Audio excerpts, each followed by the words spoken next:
Hi everyone, welcome to another episode of Whitebeard Angler, where I fish around and find out. Today I'm not fishing. Hopefully I'm going to help somebody that's new to fishing or wanting to learn how to fish. Hopefully I'm going to help them find out about what clothes to wear while you're fishing. Let's start from the start. Before you even leave the house, put some sunscreen on, put it on your face, on your ears, in your ears, on your neck, on your hands, on your arms, whatever skin's going to be exposed to the elements. These are both SPF 40s. This is a cream.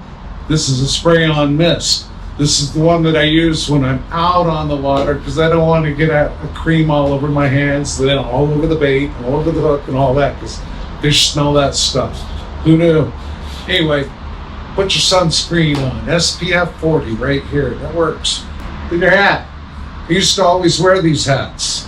And I wish I would have known about the bucket hat a long time ago because I wore these for decades and I got skin cancer on top of the ear. And the only thing that got rid of it was clove oil. I had a doctor tell me, use clove oil. And it worked. I'm no doctor, but that's what that doctor told me. Clove oil. So you're going to need some gloves when you're fishing. You got the lightweight ones here. Rubber on one side, material on the other, a neoprene. So they're handling the fish easy. A little bit of protection against the wind and the elements. I've got a thin pair of leather gloves. And you don't want anything too big and bulky because then it makes it tough dealing with the line or dealing with the reel. So leather gloves, they're lined on the inside a little bit. And then when it's really cold, like minus 30, minus 40, I got the big old mitts. And these will keep you warm and they go right up to the arm. So there's a wool cap here. And that's when it's starting to get a little cold on the ears. Just slip that on. And if it's not enough and you're cold on the face, put it on the balaclava. This is made out of polar fleece. Big hole here so you can look out and smile at the world. And if it's colder than this requires, got a heavier dutier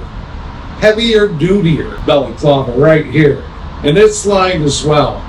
It covers the back of the neck, the front of the neck, and it even covers the beard. So you got a t-shirt on or whatever you've got on, but you're gonna be out in the sun and you don't have your sunscreen or you're afraid that it's gonna wash off, you need to protect your body out in the heat, even when it's hot. So they've got these hoodies. This is a Orvis hoodie, and it's great. I was fishing in Moses Lake. It was 102 degrees out, and I had that up and covered. Otherwise, I would have got scorched from the sun that day. So always good to have one of these along. This is lightweight. This is the next size up, a little heavier. So great for the fall. And then this is a Carhartt hoodie, and it's perfect for winter. So I recommend layering up. So like a t-shirt, a hoodie, and then a jacket or a coat if it's even colder. Fishing pants. You can wear shorts, but you better have the sunscreen on. You don't want to damage the body or the skin.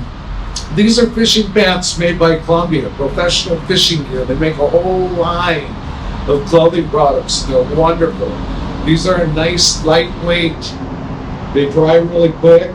They've got a little pull cord here to wrap around your boots so the gravel doesn't get in it if you're fishing in the water, on the shore, getting wet. So they're nice, they're comfortable. I wear these during the summer. If it's sunny and hot and I don't want to get sun on my legs, this is what I wear. It's raining. Let's say it's raining. You need rain gear. So I got a rain jacket here. It's lined. It's about a medium weight, but it does a good job keeping the weight off. And if you don't want to go camouflage looking like a duck hunter, here's another one. It's a little bit lighter weight. It wicks moisture up so it stays nice and dry, and it will keep you nice and dry.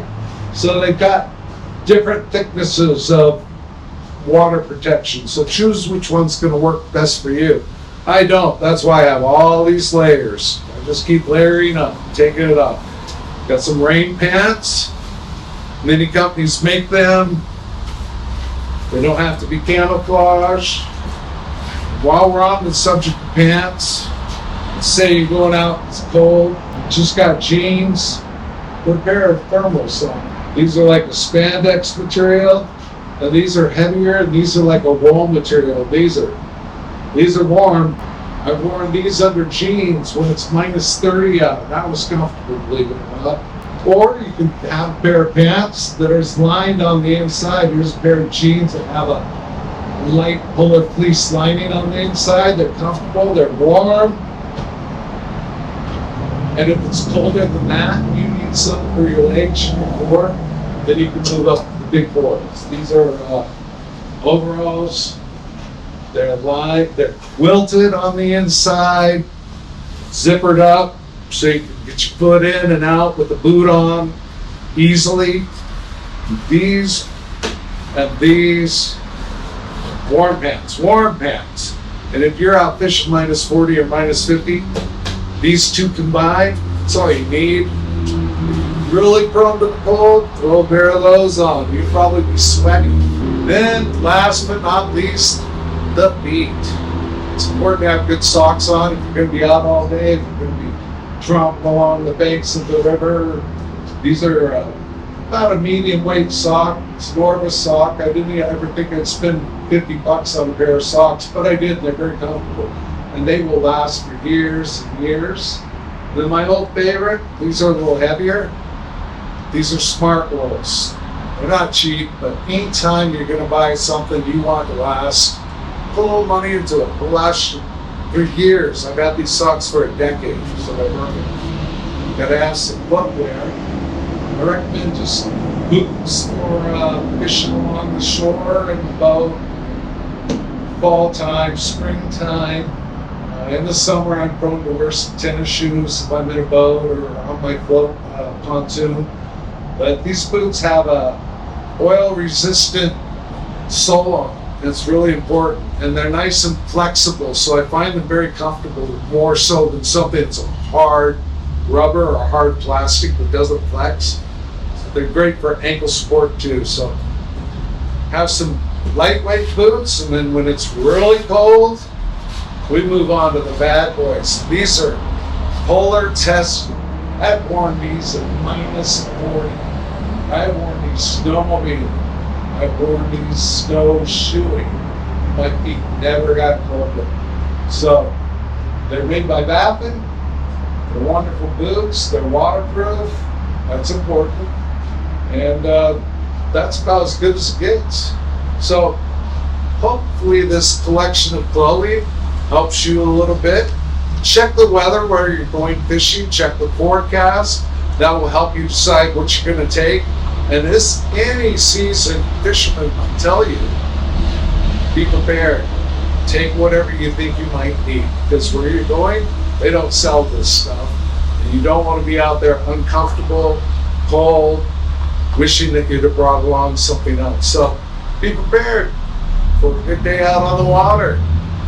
Thanks for joining me. Hopefully this helps. Ciao.